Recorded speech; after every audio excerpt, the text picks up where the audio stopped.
욥기 38장 함께 읽겠습니다. 그때에 여호와께서 폭풍우 가운데에서 욥에게 말씀하여 이르시되 무지한 말로 생각을 어둡게 하는 자가 누구냐?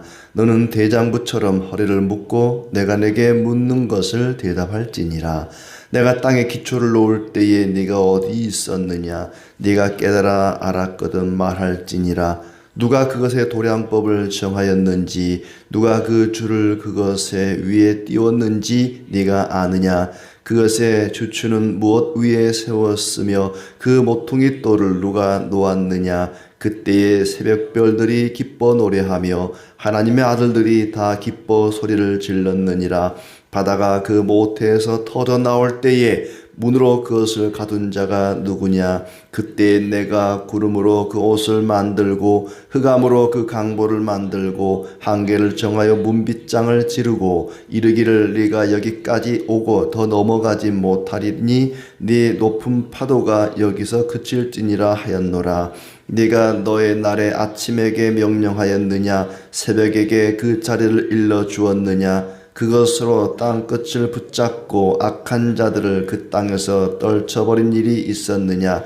땅이 변하여 진흙에 인친 것 같이 되었고 그들은 옷같이 나타나되 악인에게는 그 빛이 차단되고 그들의 높이 든 팔이 꺾이느니라. 네가 바다의 샘에 들어갔었느냐? 깊은 물 밑으로 걸어다녀 보았느냐? 사망의 문이 내게 나타났느냐? 사망의 그늘진 문을 내가 보았느냐? 땅의 너비를 내가 측량할 수 있느냐? 네가 그 모든 것들을 다 알거든 말할지니라. 어느 것이 광명이 있는 곳으로 가는 길이냐? 어느 것이 흑암이 있는 곳으로 가는 길이냐?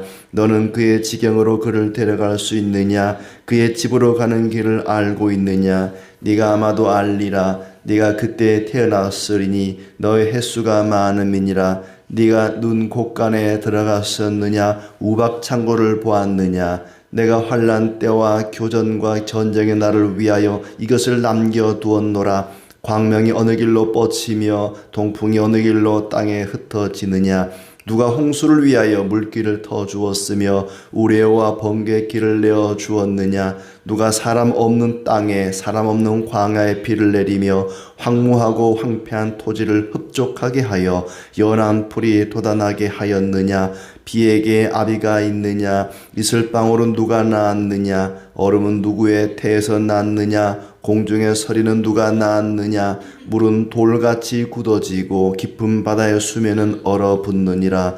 네가 묘성을 메어 묶을 수 있으며 삼성의 띠를 풀 수 있겠느냐? 너는 별자리들을 각각 제 때에 이끌어낼 수 있으며 북두성을 다른 별들에게로 이끌어갈 수 있겠느냐? 네가 하늘의 궤도를 아느냐? 하늘로 하여금 그 법칙을 땅에 베풀게 하겠느냐?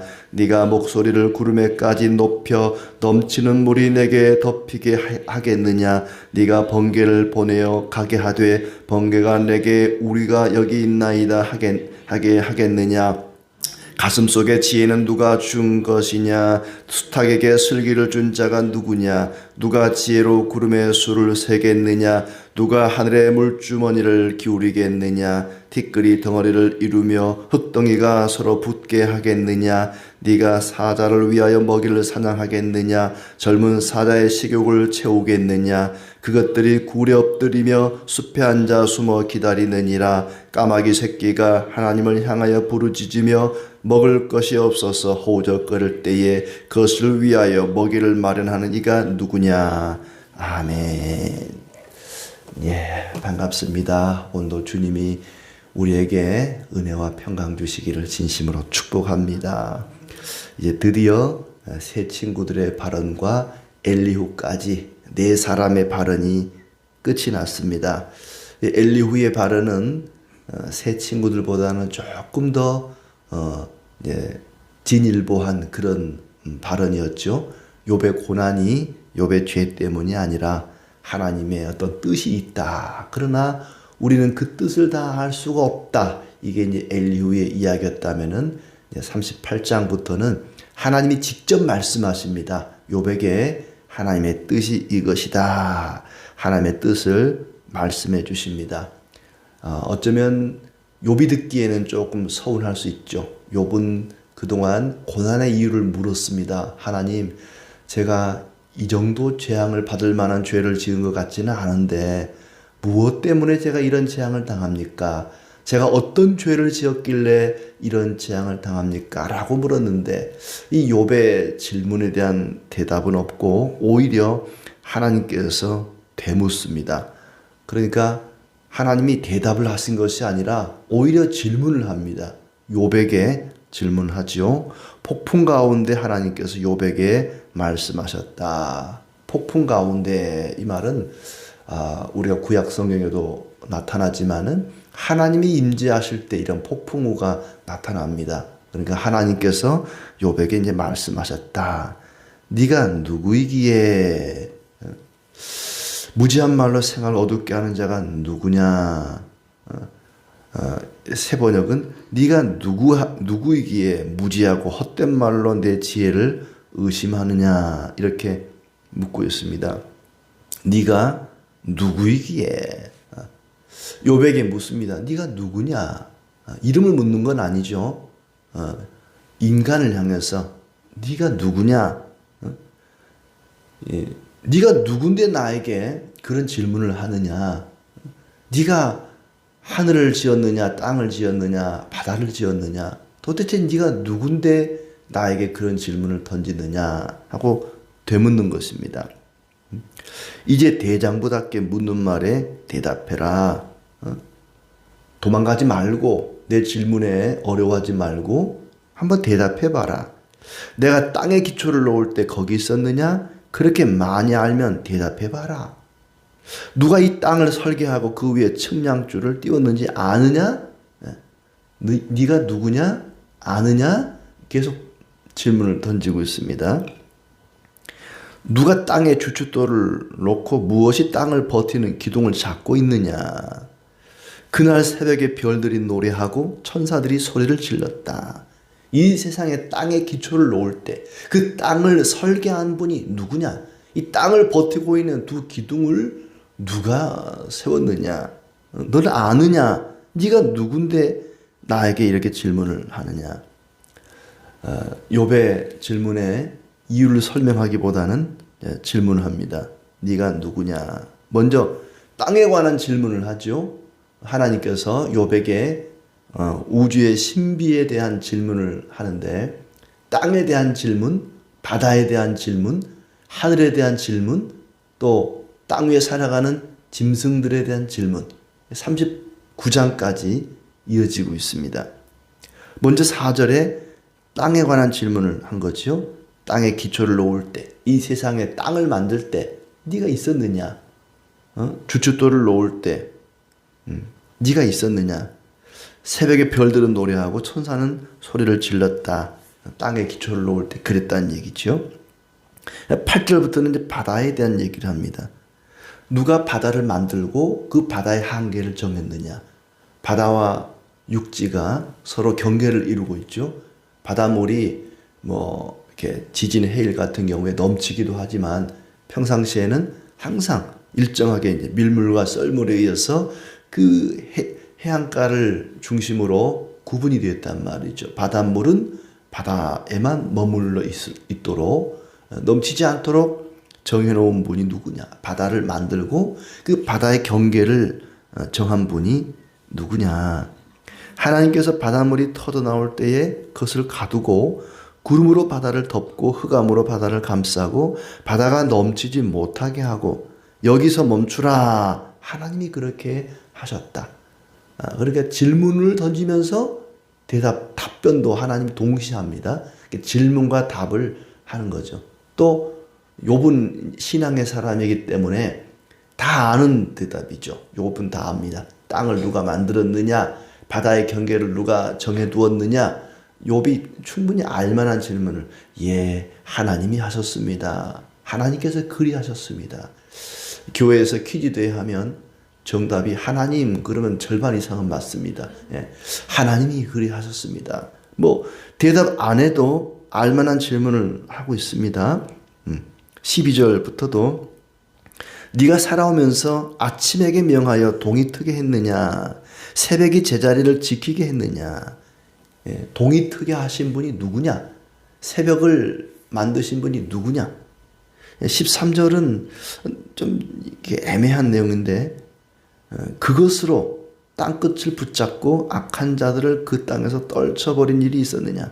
새벽이 땅을 붙잡고 악한 자들을 떨어버렸다 이런 얘기인데 아무래도 이제 밤에 뭐 도둑질을 하든지 나쁜 짓을 하든지 악한 자들이 밤에 그렇게 설치고 다니는데 새벽이 밝아오면서 그들이 이제 떨쳐나가는 마치 땅을 붙잡고 이렇게 뭡니까 천 같은 걸 보따리 같은 걸 이렇게 털어내듯이 악한 자들을 털어낸다. 밤새 나쁜 짓 하던 악한 자들이 낮이 밝아오니까 새벽이 밝아오니까 다 이렇게 사라져 버리는 뭐 그런 모습을 표현한 것 같아요. 그러니까 앞에 나오는 아침에 동이 트게 하고 새벽을 만든 자가 누구냐 하는 질문과 뭐 같은 질문이고 이어서 14절도 대낮의 광명은 뚜렷하게 보이게 한다. 낮을 환하게 밝힌다. 그러니까 캄캄한 어둠을 몰아내고 새벽이 오고 낮에 광명을 주신 분이 누구냐? 낮을 환하게 만들어 주신 분이 누구냐? 하나님이 아니겠느냐? 모든 일을 하나님이 하신다고 이야기하고 있습니다. 바다의 경계를 얘기하고 바다를 만든 분이 누구냐고 물었는데 16절부터는 이제 바다 속 밑바닥 깊은 심해를 누가 만들었느냐 하는 거죠. 네가 바닷속 밑바닥을 거닐어 본 적 있느냐? 너 거기 가봤어? 바다 깊은 곳에 깊은 심해를 가본 적 있어? 없으면 말을 하지 말어. 이제 그 얘기죠. 죽은 자가 들어가는 문을 들여다본 일이 있느냐? 바다 깊은 곳에 죽은 자들이 가는 그런 곳이 있는 것처럼 표현하고 있습니다. 세상이 얼마나 큰지 짐작이나 할 수 있겠느냐? 이 모든 걸 알고 있다면 네 말 한번 들어보자. 네가 아는 게 뭐냐? 응? 바다의 한계를 정하시고 바다 깊은 곳을 만드신 분이 누구냐? 또 19절부터는 빛이 어디서 나오는지 어둠의 근원이 어디 있는지 아느냐? 너 알아? 라고 묻습니다. 빛이 어디서 나오는지 어둠이 어디서 나오는지 그 출발점을 아느냐? 그곳에 이르는 길을 아느냐? 내가 세상을 만드는 것을 보았다면 네가 알 것이다. 그러니까 그 21절에 네가 아마도 알리라. 네가 그때 태어났으리니 너 횟수가 많음이니라. 이 말은 내가 세상을 만들 때 그때부터 네가 있었다면 너도 알겠지. 하지만 너는 그때 없었어. 너 인생은 고작 뭐 100년도 안 되는 인생이 어찌 이 세상의 땅의 기초가 놓여질 때를 알겠느냐? 빛과 어둠이 어디서 나오는지 알겠느냐? 네가 이 땅을 내가 처음 창조할 때 그때부터 다 봤고 그때부터 있었다면 알 수 있겠지. 하지만 너는 그때는 없었어. 이런 뭐 반어법을 쓰고 있습니다. 그 다음에 22절부터는 이제 하늘에 대한 질문입니다. 아까 땅, 그 다음에 바다, 그 다음에 하늘. 네가 눈을 쌓아둔 창고에 들어가 본 적이 있느냐? 우박 창고를 들여다본 일이 있느냐? 참 시적인 표현이고 재미있는 표현이죠. 우박 창고, 눈을 쌓아둔 창고. 마치 하늘에 무슨 뭐 우박을 쌓아놓은 창고가 있고 눈을 쌓아둔 창고가 있고 어떤 창고에서 눈과 우박을 꺼내서 뿌려주는 것처럼 그런 시적인 표현입니다. 어디서 눈이 내려오는지 우박이 어떻게 어디서 내려오는지 그걸 아느냐. 이것들은 환난과 전쟁 때 쓰려고 준비해 둔 것들이다. 해 뜨는 곳, 동풍이 출발하는 곳에 가본 적 있느냐? 아주 가본 적 있는데요. 정동진에 가봤어요. 해 뜨는데요. 해가 거기서 출발하는 건 아니죠. 그 이전부터 출발을 하겠죠. 지구가 돌아가니까. 해 뜨는 곳 가본 적 있느냐? 누구도 비와 우박을 조정할 수가 없다. 누가 사람이 비와 우박을 조정할 수 있겠느냐? 뭐 최근엔 인공 강우도 만들어내고 하긴 하지만 일반적으로 내리는 비와 우박을 누가 조정할 수 있겠느냐? 또 누가 계속 묻습니다. 누가? 네가 누구냐? 누가 그걸 했느냐? 네가 그런 거 하나라도 알기라도 해? 그런 걸 네가 만들어낼 수 있어? 비와 천둥 번개와 얼음을 네가 주관하느냐?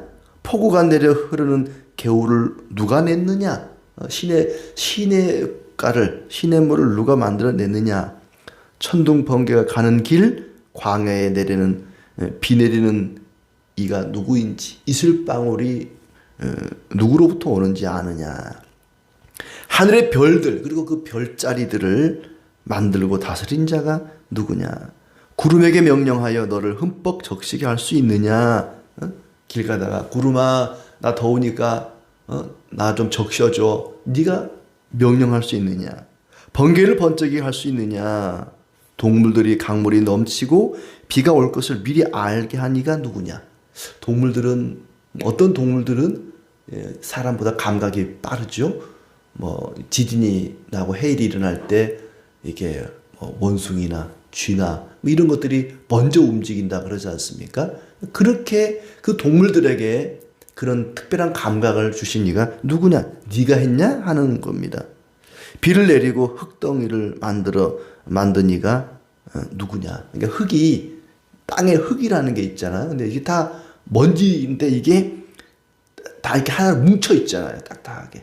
만약에 흙이 딱딱하게 뭉쳐 있지 않으면 우리는 막 푹푹 빠질 거예요, 세상에. 근데 흙이 단단하게 뭉쳐 있게 하니까 누구냐? 사자와 까마귀에게 먹이를 마련해 준 이가 누구냐? 이 질문에 대해서 답은 하나님이십니다. 이거밖에 없습니다. 네가 그걸 아느냐? 눈과 비와 구름과 우박, 그게 어디서 나오는지 아느냐? 만약에 나에게 질문한다면, 여러분에게 하나님이 나타나셔서 그걸 질문한다면 여러분 뭐라고 대답하겠습니까? 사자에게 먹이를 주신 분이 누군지 아느냐? 까마귀에게 먹이를 준 이가 누군지 아느냐? 그럼 그냥 무조건 하나님이요. 그러면 반은 맞아요. 하나님이요. 거기 가본 적 있느냐? 바다 깊은 곳을 네가 가본 적 있느냐? 이 세상이 만들어질 때 네가 거기 있었느냐? 하나님은 대답을 기대하신 것이 아니죠. 따박따박 하나님이 그랬는데요, 이런 대답을 기대한 게 아닙니다. 하나님은 욥에게 저는 모릅니다. 제가 안 그랬습니다. 제가 그거 하나도 만든 게 없고요. 다 하나님이 하셨습니다. 저는 아무것도 아닙니다. 나는 할 수 없습니다. 나는 모릅니다. 이 대답을 기대한 거죠. 따박따박 말대꾸하듯이 저 다 아는데요, 하나님이 그랬는데요, 이런 대답을 기대한 게 아니라 하나님, 저는 모릅니다. 저는 그것 가운데 단 하나도 만들어낸 적이 없습니다. 아무것도 모릅니다. 나는 바보 천치 같습니다. 이 대답을 기대한 것입니다. 하나님의 뜻을 알려고, 하나님, 도대체 내가 왜 이런 고통을 당해야 됩니까? 라고 묻던 욥이 이제는 나는 누구인가? 내가 과연 이 세상에 그 어느 것 하나도 비 한 방울, 구름 한 조각을 만들어낸 적이 있던가? 나는 아무것도 할 수 없는, 아무것도 알지 못하는 어리석고 미련한 자구나. 나는 아무것도 아닙니다. 나는 아무것도 모릅니다. 하나님은 이 대답을 원하셨던 것입니다. 이 세상을 창조하시고 다스리시는 하나님에 비해서 인간인 나는 아무것도 아니다. 한계를 느끼게 하는 거죠. 너는 그저 인간일 뿐이야. 내가 창조한 이 세상을 살아가는 사람에 불과해. 그래서 예수님께서는 이제 요한복음 15장 5절에서 이렇게 말씀하시죠. 나는 포도나무요 너희는 가지라. 그가 내 안에 내가 그 안에 거하면 사람이 열매를 많이 맺나니 나를 떠나서는 너희가 아무것도 할 수 없습니다. 하나님을 떠나서는 우리는 아무것도 할 수가 없습니다. 그리스도 안에 있지 않고는 아무것도 할 수 없는 것이 인간입니다. 반면에 그리스도 안에 거하면 열매를 많이 맺을 수 있다. 풍성한 열매를 맺을 수 있다. 하나님을 떠나서는 아무것도 아니라는 것을 욥에게 상기시켜 주는 것이죠. 나는 아무것도 모릅니다. 나는 아무것도 할 수 없습니다. 하나님을 떠나서는 저는 아무것도 아닌 바보 천치입니다. 하나님이 원하는 대답은 그것일 것입니다. 그리스도 안에 거하면 하나님을 알 수 있습니다. 그리스도를 통해서 우리는 하나님을 알 수가 있습니다. 이 세상을 창조하신 분요 하나님이십니다. 바다의 경계를 정하고 그 깊은 곳을 만드신 분도 하나님이십니다. 하늘의 새와 땅의 짐승들에게 먹이를 주시는 분이 하나님이십니다. 그리스도 안에 있으면 모든 것을 알 수 있습니다. 그러나 그리스도를 떠나서는 아무것도 알 수 없고 우리는 아무것도 할 수 없습니다. 그러므로 그리스도의 은혜와 지혜가 필요하다는 것을 깨우쳐주기 위해서 이 질문을 던지는 것입니다. 그러므로 오늘도 그리스도의 은혜와 지혜를 구하시기 바랍니다. 그리스도 안에 거하고 그리스도를 위해서 살면 그리스도의 은혜와 지혜가 넘칠 것입니다. 그렇게 오늘도 그리스도의 은혜와 지혜 안에 거하는 우리의 삶이 되기를 축복합니다.